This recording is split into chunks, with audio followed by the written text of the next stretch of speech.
L'auteur du livre Robert Kiyosaki dit qu'il a deux pères. L'un est son propre père biologique et l'autre est le père de son meilleur ami. Le propre père de Robert était docteur et enseignait à l'université. Son second père, auprès duquel Robert a appris à devenir riche, n'a même pas terminé le lycée et a tout appris par lui-même dans la pratique. Au début, ces deux pères gagnaient suffisamment, mais quand ils sont morts, l'un d'eux est mort en tant qu'homme le plus riche d'Hawaï et a laissé des millions de dollars à sa famille, et le second a laissé des dettes et des impôts impayés à sa famille. Kiyosaki dit que gagner de l'argent est une science qui ne nous est pas enseignée dans les écoles. Les écoles nous apprennent comment devenir un employé et comment construire une carrière. Et c'est pourquoi la majorité des parents enseignent des choses similaires à leurs enfants et les orientent dans la même direction, celle qui consiste à devenir un employé. Si vous venez d'une famille de classe moyenne, il est fort probable que vos parents vous ont appris comment devenir pauvre.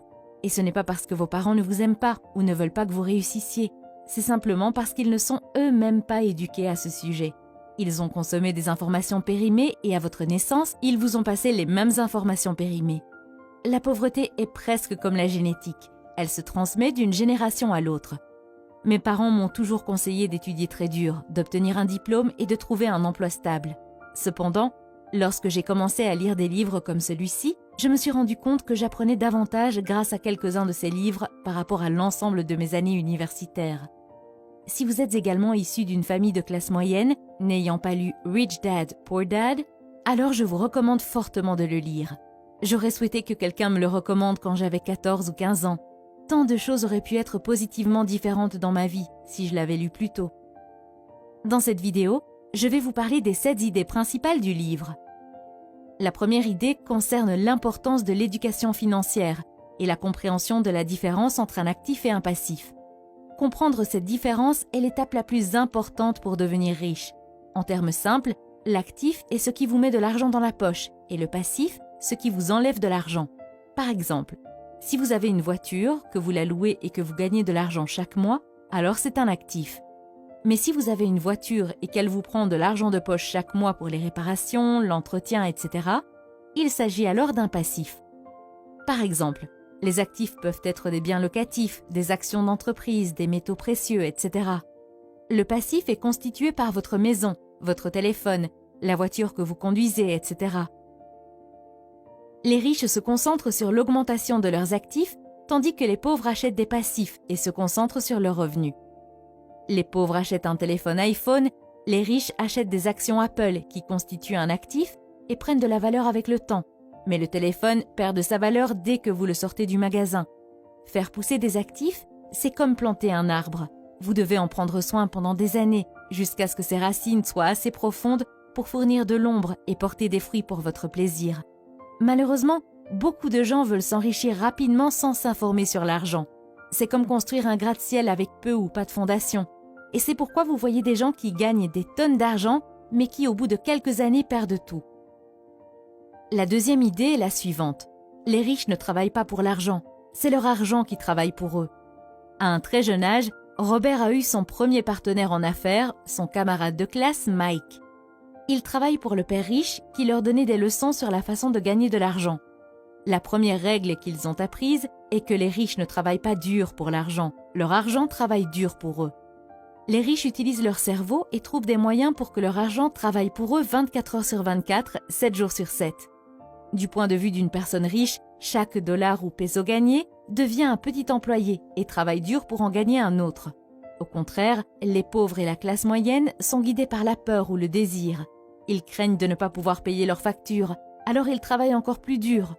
Ou bien, lorsqu'ils gagnent plus d'argent, leur désir se manifeste et ils commencent à le dépenser pour des dettes, telles que de plus belles voitures, de plus grandes maisons, etc. Et à cause de ces craintes et de ces désirs, ils ne veulent pas investir leur argent et leur temps dans de nouvelles opportunités. Ils ont peur de perdre leur argent s'ils prennent des risques, alors ils achètent un téléviseur à écran plus grand alors qu'ils en ont déjà un. En comparaison, les personnes riches investissent leur argent quoi qu'il arrive, et même si elles perdent tout leur argent, elles sont toujours en avance car au moins elles apprennent quelque chose. Et cette connaissance devient un atout important pour leurs futurs investissements.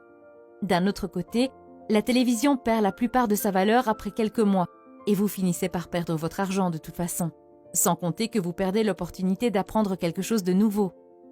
La troisième idée consiste à comprendre les impôts, la comptabilité et le droit.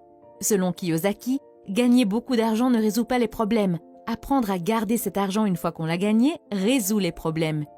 Si une personne riche gagne 100 000 $, elle garde tout. Mais si une personne pauvre ou de la classe moyenne gagne 100 000 $, elle est lourdement imposée et perd 30 à 40% de cet argent. Kiyosaki explique qu'au début, il n'y avait pas d'impôts et que le gouvernement a créé des impôts pour punir les riches et les donner aux pauvres.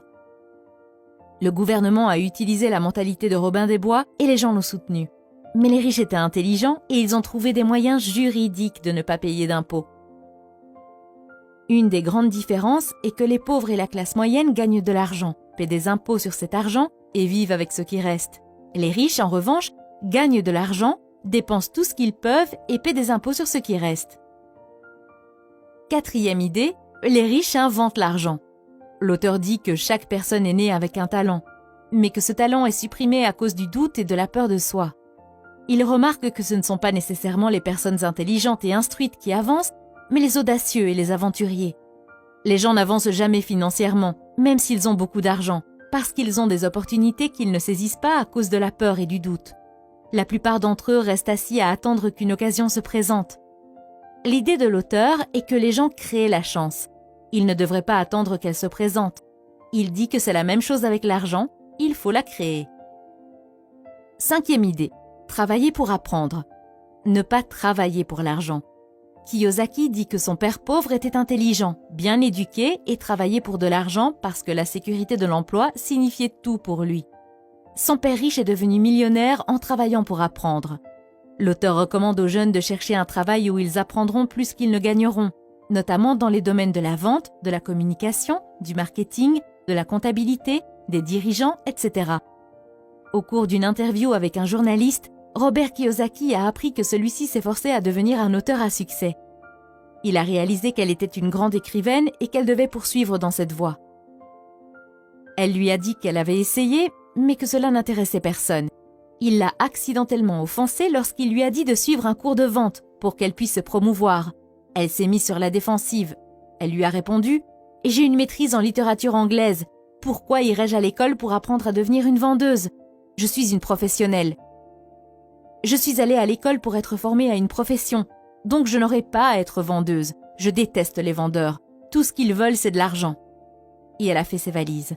Robert Kiyosaki a gentiment fait remarquer qu'il était l'auteur le plus vendu, et non pas le meilleur auteur. Cette déclaration n'a fait que l'exaspérer davantage, et l'interview s'est terminée sur ces mots. Le monde compte de nombreuses personnes talentueuses et prospères, médecins, avocats, dentistes, et pourtant, ils ont des difficultés financières. Mais comme l'a dit un jour un sage consultant en affaires, ils sont à une compétence de la grande richesse. Si vous associez vos compétences à l'intelligence financière, à la comptabilité, à l'investissement, au marketing ou au droit, vous pouvez devenir très riche. Si cette journaliste avait plutôt choisi un emploi dans une agence de publicité pour apprendre à vendre, elle pourrait créer une grande richesse grâce à ses écrits. Le père riche dit « Vous voulez en savoir un peu plus sur beaucoup de choses. À l'école et au travail, on attend de vous que vous vous spécialisiez. Ceux qui obtiennent des promotions ont tendance à être des spécialistes. Cependant, le père riche de Robert Kiyosaki a toujours recommandé le contraire. C'est pourquoi, au fil des ans, Robert a travaillé dans différents secteurs de l'entreprise de son père riche, où il était censé assister à des réunions avec des avocats, des banquiers, des comptables. Pour le père riche, il était essentiel que Robert connaisse tous les aspects de la création d'un empire. Idée 6. Les personnes qui évitent l'échec évitent aussi le succès. La plupart des gens ne gagnent jamais parce qu'ils ont peur de perdre ou d'échouer. Si vous regardez la façon dont les humains sont conçus pour apprendre, nous apprenons en faisant des erreurs. Nous apprenons à marcher en tombant. Si nous ne tombions jamais, nous ne marcherions jamais. Il en va de même pour apprendre à faire du vélo. Il en va de même pour devenir riche. L'échec fait partie du processus de réussite. Kiyosaki dit « Je regarde mon jeu d'argent comme mon jeu de tennis. Je joue dur, je fais des erreurs, je corrige, je fais encore des erreurs. Je corrige et je m'améliore. Si je perds le match, je tends la main à mon adversaire, lui serre la main, lui souris et lui dis « À samedi prochain ». Je connais personnellement de nombreuses personnes qui ont essayé de créer leur propre entreprise mais qui ont échoué et ont fini par abandonner après 3 ou 4 échecs. Je suis toujours étonnée de voir comment ces personnes s'attendaient à réussir après quelques essais. Abandonner après un échec à 3 ou 4 reprises, c'est comme commencer à aller à la salle de sport pour se mettre en forme, mais après quelques jours, on abandonne parce qu'on n'a pas vu de résultat. Si vous voulez vous mettre en forme, vous devez être constant. Vous devez changer votre programme d'exercice s'il n'est pas efficace. Vous devez essayer un régime différent. Vous devez essayer un autre entraîneur jusqu'à ce que vous trouviez ce qui vous convient. Malheureusement, les gens n'appliquent pas la même mentalité lorsqu'il s'agit de se mettre en forme financièrement. Idée numéro 7. Ne vous concentrez pas sur vos revenus, mais sur vos actifs. Les riches à long terme construisent d'abord leur colonne d'actifs, et ce n'est qu'ensuite que les revenus générés par la colonne d'actifs leur permettent d'acheter leur luxe. Les pauvres et la classe moyenne achètent des produits de luxe à la sueur de leur front et avec leur sang. En d'autres termes, si une personne riche veut acheter une voiture de luxe, elle ne l'achète pas tout de suite. Il achète d'abord des actifs tels que des entreprises ou des biens immobiliers, et si ces actifs génèrent de bons revenus, il les utilise pour acheter la voiture. Il se concentre toujours d'abord sur l'actif. Si vous avez aimé la vidéo et souhaitez voir d'autres vidéos comme celle-ci, n'oubliez pas d'aimer cette vidéo et de vous abonner à la chaîne.